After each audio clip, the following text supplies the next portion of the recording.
ಮತಕಳ್ಳತನ ಆರೋಪಕ್ಕೆ ಸಂಬಂಧಪಟ್ಟಂತೆ ದೆಹಲಿಯಲ್ಲಿ ಪ್ರತಿಭಟನೆಯ ಕಿಚ್ಚು ಜೋರಾಗಿದೆ.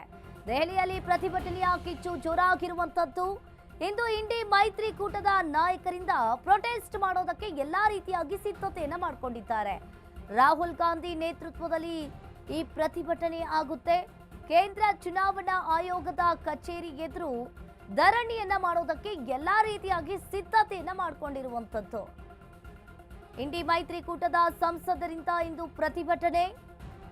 ಪ್ರತಿಭಟನೆಯ ಬಳಿಕ ಮುಖ್ಯ ಚುನಾವಣಾ ಆಯುಕ್ತರಿಗೆ ದೂರು ನೀಡುತ್ತಾರೆ. ಈತ ಮತಗಳ ಬಾಂಬ್ ಸಿಡಿಸಿದ ರಾಹುಲ್ಗೆ ನೋಟಿಸ್ ಅನ್ನ ಈಗಾಗಲೇ ಚುನಾವಣಾ ಆಯೋಗ ನೀಡಿರುವಂತದ್ದು. ದಾಖಲೆಯನ್ನ ನೀಡುವಂತೆ ಈಗಾಗಲೇ ಚುನಾವಣಾ ಆಯೋಗ ಸೂಚನೆಯನ್ನ ನೀಡಿದೆ. ಮತ ಕಳ್ಳತನ ಆರೋಪಕ್ಕೆ ಚರ್ಚೆಗೆ ಸಂಬಂಧಪಟ್ಟಂತೆ ಈಗಾಗಲೇ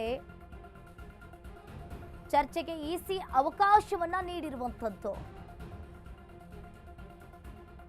ರಾಹುಲ್ ಗಾಂಧಿ ಆರೋಪದ ಬಗ್ಗೆ ಈಗಾಗಲೇ ಚರ್ಚಿಸಲು ಇಸಿ ಅವಕಾಶವನ್ನ ನೀಡಿದ್ದಾರೆ. ಈತ ಮತಗಳ ಬಾಂಬ್ ಅನ್ನ ಸಿಡಿಸಿದ್ದಾರೆ. ರಾಹುಲ್ಗೆ ನೋಟಿಸ್ ಅನ್ನ ನೀಡಿದ್ದಾರೆ ಚುನಾವಣಾ ಆಯೋಗ. ಮತ ಕಳ್ಳತನ ಆರೋಪ ದೆಹಲಿಯಲ್ಲಿ ಪ್ರತಿಭಟನೆಯ ಕಿಚ್ಚು ಜೋರಾಗಿದೆ. ಇಂಡಿ ಮೈತ್ರಿಕೂಟದ ನಾಯಕರಿಂದ ಪ್ರೊಟೆಸ್ಟ್ ಅನ್ನ ಮಾಡೋದಕ್ಕೆ ಸಿದ್ಧತೆಯನ್ನ ಮಾಡಿಕೊಂಡಿದ್ದಾರೆ. ಮತ ಕಳ್ಳತನದ ಆರೋಪವನ್ನ ಮಾಡಿದ್ರು ರಾಹುಲ್ ಗಾಂಧಿ ಅವರು. ಮತ ಕಳ್ಳತನ ಆರೋಪದ ಬೆನ್ನಲ್ಲೇ ಈಗ ಪ್ರತಿಭಟನೆಯನ್ನ ಮಾಡೋದಕ್ಕೆ ಸಿದ್ಧತೆಯನ್ನ ಮಾಡಿಕೊಂಡಿರುವಂತದ್ದು. ಇಂಡಿ ಮೈತ್ರಿಕೂಟದ ಸಂಸದರಿಂದ ಪ್ರತಿಭಟನೆ ಆಗ್ತಾ ಇದೆ. ಚುನಾವಣಾ ಆಯುಕ್ತರಿಗೆ ಈಗಾಗಲೇ ದೂರನ್ನ ನೀಡಿದ್ದಾರೆ. ಈತ ಮತಗಳ ಬಾಂಬ್ ಅನ್ನ ಸಿಡಿಸಿದ್ದಾರೆ. ರಾಹುಲ್ಗೆ ನೋಟಿಸ್ ಅನ್ನ ನೀಡಲಾಗಿದೆ.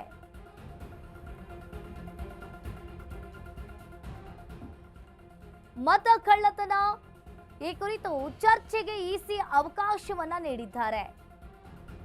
ರಾಹುಲ್ ಗಾಂಧಿ ಆರೋಪದ ಬಗ್ಗೆ ಚರ್ಚಿಸಲು ಇಸಿ ಅವಕಾಶವನ್ನ ನೀಡಲಾಗಿದೆ. ಮಧ್ಯಾಹ್ನ 12 ಗಂಟೆಗೆ ಈ ಬಗ್ಗೆ ಚರ್ಚಿಸಲು ಅಪಾಯಿಂಟ್ಮೆಂಟ್ ಅನ್ನ ತೆಗೆದುಕೊಂಡಿದ್ದಾರೆ. ಕೈ ನಾಯಕ ಜೈರಾಮ್ ರಮೇಶ್ಗೆ ಚುನಾವಣಾ ಆಯೋಗ ಈಗಾಗಲೇ ಪತ್ರವನ್ನ ಬರೆದಿರುವಂತದ್ದು. ಇನ್ನು ಮಧ್ಯಾಹ್ನ 12 ಗಂಟೆಗೆ ಅವಕಾಶವನ್ನ ನೀಡಲಾಗಿದೆ. ಸ್ಥಳಾವಕಾಶದ ಮಿತಿಯಿಂದಾಗಿ 30 ವ್ಯಕ್ತಿಗಳ ಹೆಸರನ್ನ ಸೂಚಿಸಿದ್ದಾರೆ.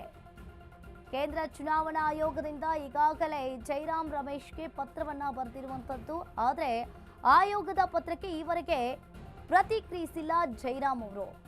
ರಾಹುಲ್ ಗಾಂಧಿ ಆರೋಪದ ಬಗ್ಗೆ ಚರ್ಚಿಸಲು ಈಗಾಗಲೇ ಇಸಿ ಅವಕಾಶವನ್ನ ನೀಡಲಾಗಿದೆ.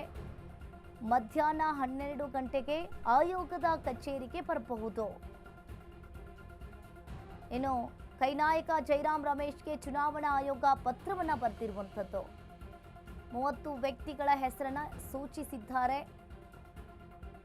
30 ವ್ಯಕ್ತಿಗಳ ಹೆಸರನ್ನ ಸೂಚಿಸುವಂತೆ ಜೈರಾಮ್ ರಮೇಶ್ಗೆ ಪತ್ರವನ್ನ ಬರೆದಿರುವಂತದ್ದು ಚುನಾವಣಾ ಆಯೋಗ.